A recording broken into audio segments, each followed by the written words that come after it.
আগে ভিডিও দেখবো, তারপর ভিডিওর কমেন্ট করবো। যেই বৃষ্টিটা কমলো অমনি আমার কাঁচা গামড়া আবার চাপড়ে। যাই হোক, সকাল থেকে বেশ খড়খড়ে রোদ দিয়েছে আর শুকনো ওয়েদার। এর মধ্যে আমি কি করেছি, ভালো করে আমি সমস্ত চাদর আর মশারি কেচে নিয়ে মেলে দিয়েছি। মেলে দেওয়ার পর এখন মশারিটা টান টান করে হালকা করে আমি মেলে দিচ্ছি, যাতে পুরোপুরি ভাবে রোদটা খায় আর ভালো করে শুকিয়ে যায়। তো অর্ধেকটা শুকিয়ে গেছে, তারপর আরো একটু মানে সরিয়ে আমি মেলে দিচ্ছি পুরো জায়গা জুড়ে। তো আজকের মতো এতটাই থাক, তাহলে ফলো করে দিও আমার সাবস্ক্রিপশন নিয়ে। আজকের মতো টাটা। तो चलिए शुरू करते हैं। বৌদি, তোমার টমেটো দুটো ডাকো, কত বাচ্চারা তো দেখছে তোমার লাল টমেটো।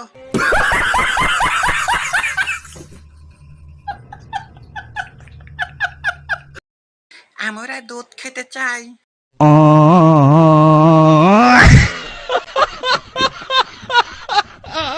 বৌদি, তোমার গাছের আমটা খুব সুন্দর, বিশাল টেস্টি।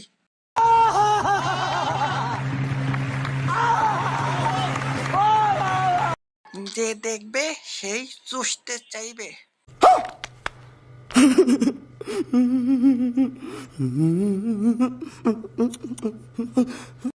বৌদি, তোমার লাল টমেটো গুলো।